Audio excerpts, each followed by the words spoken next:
Senate 321.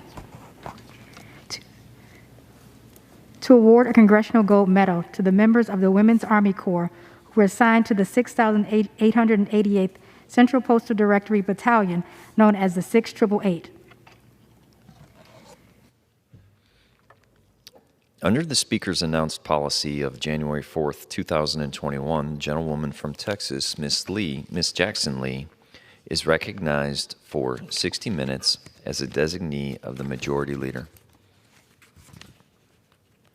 Mr. Speaker, thank you for your courtesies. Certainly this is a moment in history for many, many ways. I have heard of the constant, how do we say in the country, ringing and tanging, the constant refrain of our friends on the other side of the aisle. And I'm going to take somewhat of the approach of the President of the United States, who gave really one of the most historic, dynamic, and pointed speech to the American people that I've ever heard. President Biden, let me thank you on the floor of the House for speaking straight to the American public. All those who were willing to hear their president, who recognized that we are a nation of the United States of America, that we are truly, truly a nation that rises to the occasion of defending democracy together as the United States of America. That speech covered the pain and the joy that we face today. And I want to start with his concluding remarks. And I can almost hear his resonating voice, his passion, his true reach to the American people. This was the State of the Union, the first. And so when the question was asked, President Biden said, my report is this: the State of the Union is strong because you, the American people, are strong. Who could not fall under the strength of that statement? The mothers of soldiers who are in faraway places, the fathers who go out and work every day, who look to hope to their country to make sure they can provide for their family, the senior citizens, the students who fight against tuition increases, the vulnerable people seeking homes and houses. They heard him. We're stronger today than we were a year ago, and we'll be stronger a year from now than we are today. Now is our moment to meet and overcome the challenges of our time, and we will, as one people, one America, the United States of America. May God bless you all, and may God protect our troops. From the beginning, he spoke to the American people without divisiveness, and certainly with an understanding that we have gone through as a people a most historic and devastating moment in our lives. I know that because more than once I have visited the area on the mall that showed the little white flags. If you visited Arlington Cemetery, you know the sacrifice of our soldiers. You know the rows and rows and rows and rows and rows of tombstones from wars beyond our historical time.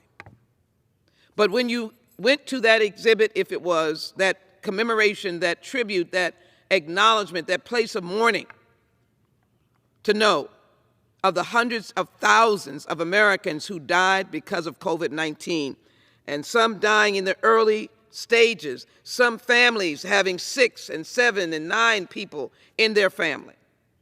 So you know this was an enormous time.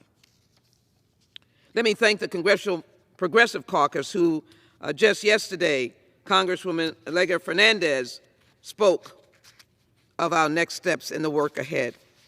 I didn't want this time to end without responding to day after day refrain from our Republican friends with no plans, no solutions, no next steps, just criticism over and over again, just so their voices could be heard. There is no doubt the magnificence of the work that has been done by the President of the United States. Let me read, if I might, again into the record from the Wall Street Journal. And let me acknowledge that in my district, where there are permanent economic problems, persistent, such as long-term unemployment, weak labor markets, inexperienced workers, evictions and foreclosures, these are what comes about through a catastrophe like the pandemic. And also, as the Wall Street Journal referred to, the painful truth about economic recoveries is not that everyone bounces back financially after a downturn. There are always going to be Americans, as I said, in long-term unemployment, weak labor markets, inexperienced workers, evictions and foreclosures, and people trapped in difficult economic conditions because there needs to be a reimagining of their job. There's always going to be those people. But there are policies that can limit this scarring, as economists sometimes refer to it. And our President Biden, the President of the United States American Rescue Plan, has led to less of it than any recovery in the last 50 years. If there were good-thinking people on this floor, they would rise to a standing ovation, as we did on Tuesday night. Long-term employment. While most jobs will return after an economic downturn, the number of people struggling with long-term unemployment without work for at least 6 months often remains relatively high for months after general unemployment peaks. While the American Recovery and Reinvestment Act of 2009 helped avert an economic depression, the persistence of long-term unemployment 2 years led President Biden to press President Obama to press a Republican House for a second stimulus. But in this instance, we can assure that the American Rescue Plan of President Biden, and by the way, through no fault of President Obama, he did not have a cooperative Republican Congress, this has been the least impact and the greater recovery in at least 50 years. Don't you think that is worthy of celebration?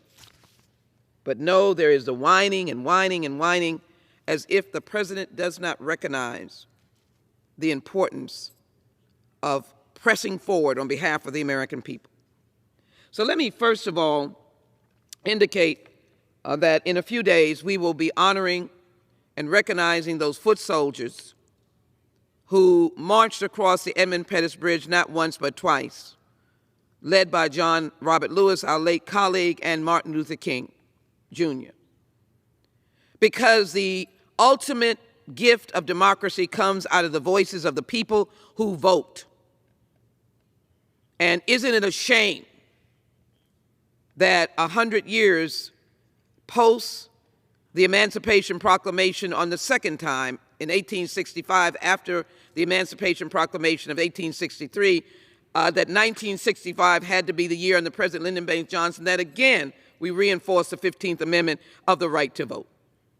And here we are today in a primary that was held in Texas, the first primary in the nation, and it was a disaster because of SB 1, led by Republicans, to take the vote right out of the mouths of seniors, African Americans, Hispanics, veterans, soldiers, students, gleefully so that they would have an upper hand, rejecting 30 to 40% mail ballots. This is a picture of John Lewis on that bridge. We will commemorate that march this weekend because we believe in democracy.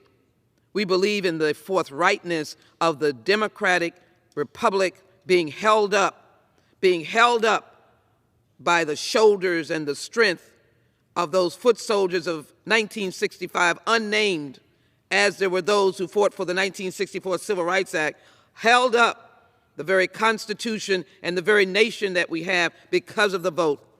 And we will march to commemorate, but sadly, as we march, the destruction of democracy in this country is, I believe, the ultimate results of these radical right bills that are trying to destroy the right to vote.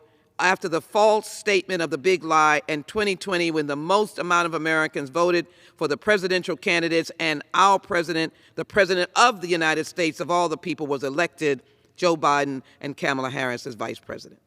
Can we not just accept that and be happy about that? And can we not join in the words of John Lewis of the beloved community? That is why I stand here today and salute him and acknowledge the beloved community. And then I want to proceed as a member of the beloved community to thank our soldiers, some of whom that I saw, if you will,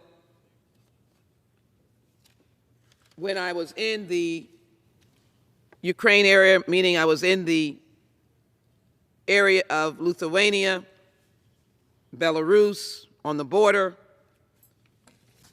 now acknowledging the strength of the president to have upwards of 100,000 troops around in the NATO ally countries, making sure that those countries that are NATO allies are well protected, while providing, as the president has indicated, substantial support, if you will, to our friends, the Ukrainians, to give them the strength, even in the face of brutality and terrorism by Vladimir Putin, whose war this is. No vote has been taken in Russia.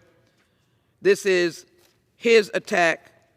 Even though, as I was in the region, we continue to work with the OSCE to push for diplomacy and peace and asking Putin to come to the peace table and to not destroy the Ukrainian people and the democratic republic that it is, or nation, and to sit with President Zelensky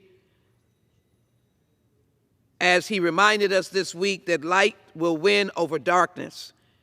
Putin would not have it. And even though his soldiers have surrendered, they are without food, they are still a major threat. They are without knowledge. As one dead Russian soldier had texted, he did not know why he was there.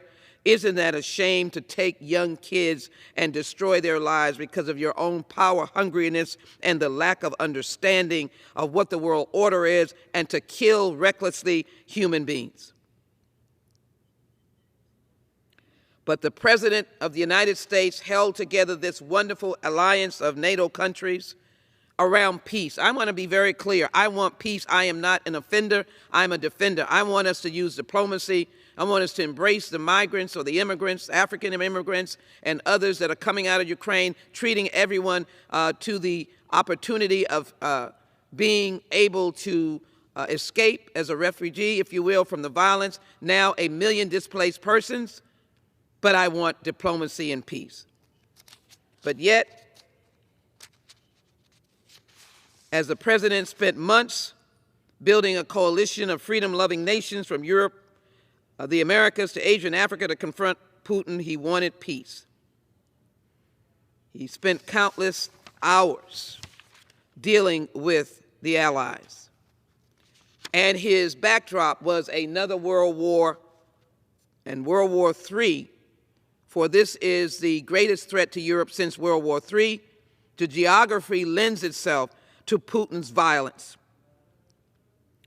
And he remembers those who fell in Normandy and elsewhere so that Europe might be free, in the Marshall Plan and a strong Europe today, our allies, correcting the mishap of the past 4 years when Europe was put to the side and the president that had this job gave accolades and flowers to Vladimir Putin, and even today has called our president dumb and Putin smart.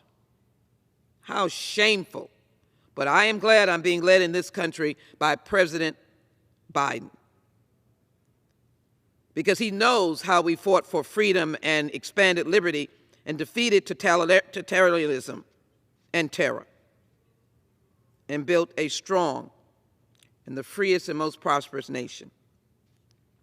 I just repeat these words because I think it is important to realize how we have helped and how he has worked to ensure that the help that is coming through our ability, though our forces are not going to Europe, made it crystal clear that we'll stand with our NATO countries and that we remain strong for Ukraine as they fight back. And as has been said, light comes after darkness, as we provide them with the resources that are to be heard around the world, and that we as well forge with Ukrainian Americans and work to be able to help their relatives through the State Department, even as Putin circles Kiev with tanks. He will never gain, as the President said, the hearts of the Ukrainian people. And so we want to make sure that it is known that we are providing the necessary support to these with weapons that are able to be sent with intensity to Ukraine. But the human cost is evident. And I will just take you down memory lane that you have seen. This is the violence of Putin, the violence of Russia. And America has been a defender in all of the crises that we have faced, the violence. This is the Putin who said this is an operation, but he is not attempting to hurt the Ukrainian people. Look at this person who is harmed. Look at them praying, their hands up. The despair of destruction. But that destruction is not going to weaken the Ukrainian people.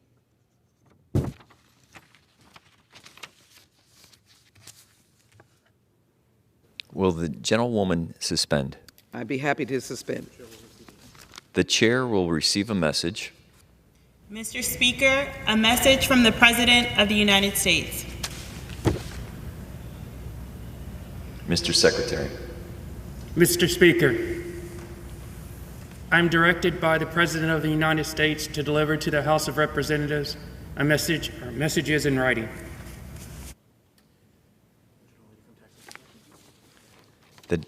The gentlelady from Texas is recognized. I thank the Speaker. As I was saying, the despair, but not defeat. The violence, but not defeat. And so in the course of the work that we've been doing, I recommended last week that America's efforts to stop Russia should be in the financial pockets. The ruble is down. It is in the midst of rubble, by the way, but the ruble is down. People are suffering, and it's shameful because the American people care about people, and it is shameful that the currency is impacting Russians who have not voted for this war.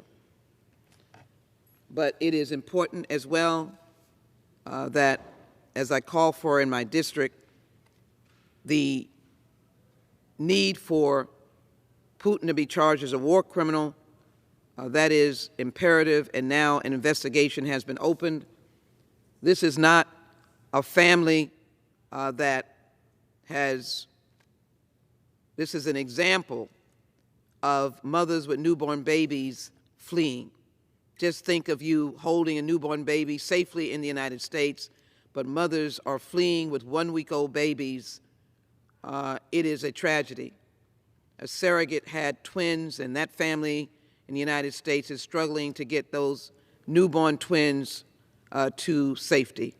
This is what Vladimir Putin has rendered, and I would say to you, we are not going to let him win, and the Ukrainians will not let him win. The United States will not let him win. Thank you, President Biden, for bringing our allies together as we continue to try and stand strong. But we're not unmindful of what has to be done for the American people. We're not unmindful for inflation.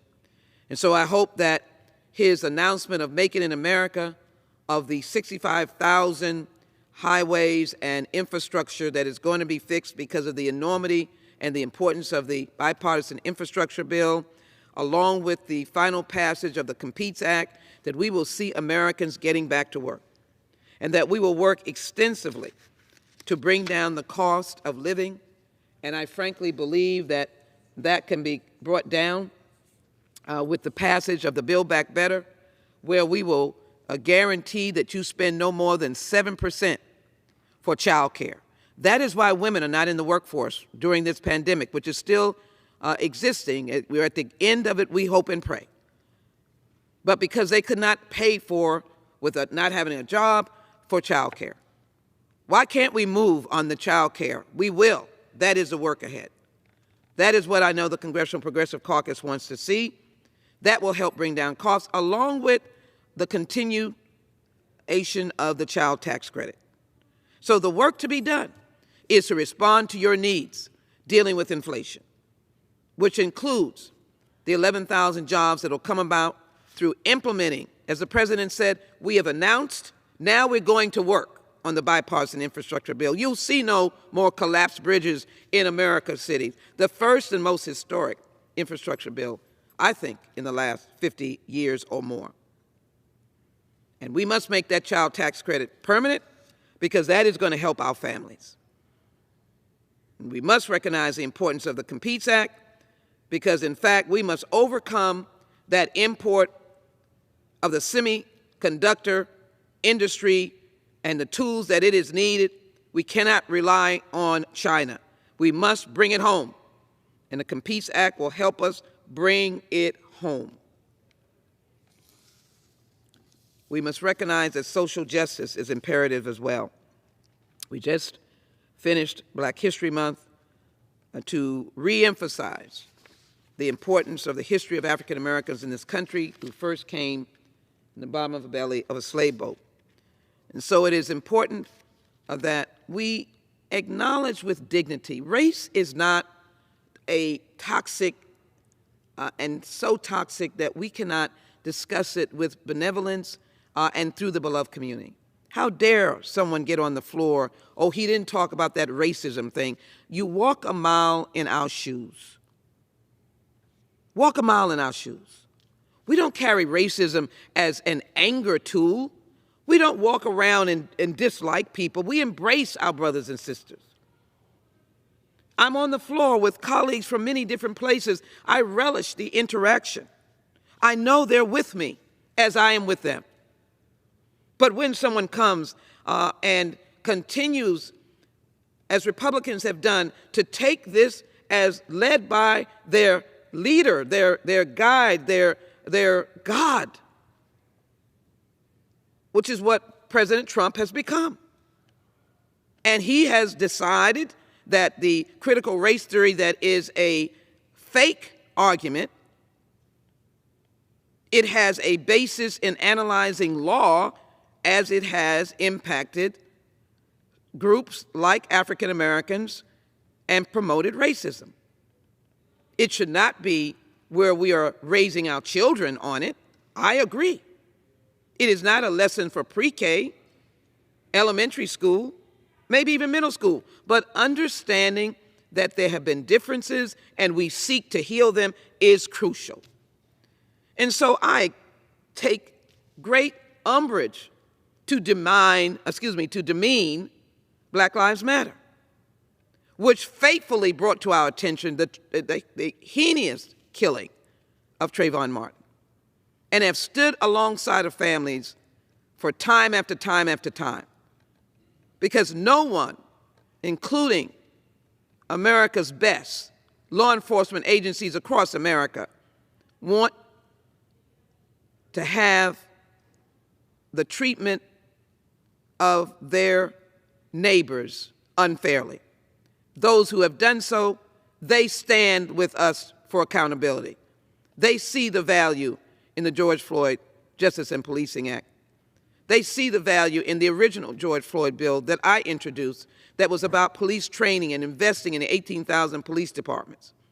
And we have an array of positions, but the president indicated that he was looking to work with communities to bring down crime. Good for him. Even to the extent of being a champion for provisions that came from the Judiciary Committee, along with other committees, about bringing down community violence. We're not afraid of going right after it because we know our families are suffering. But is there any attention to gun violence? The rampant, unbelievable, reckless laws of Republican governors, like permitless carry in the state of Texas, that has simply brought us down to our knees because guns are everywhere, stolen out of cars, people buying guns like they don't have any consciousness, buying them off of streets. Where do they get them? They can originally start in a legal system. But then you add really salt to the wound and talk about the poisonous and really difficult manner of trying to ensure that there is no restraint on guns. I introduced a Kimberly Vaughn storage bill that I hope to see passed, and to work with other members who likewise are working hard to get Americans to understand the necessity of storing their guns.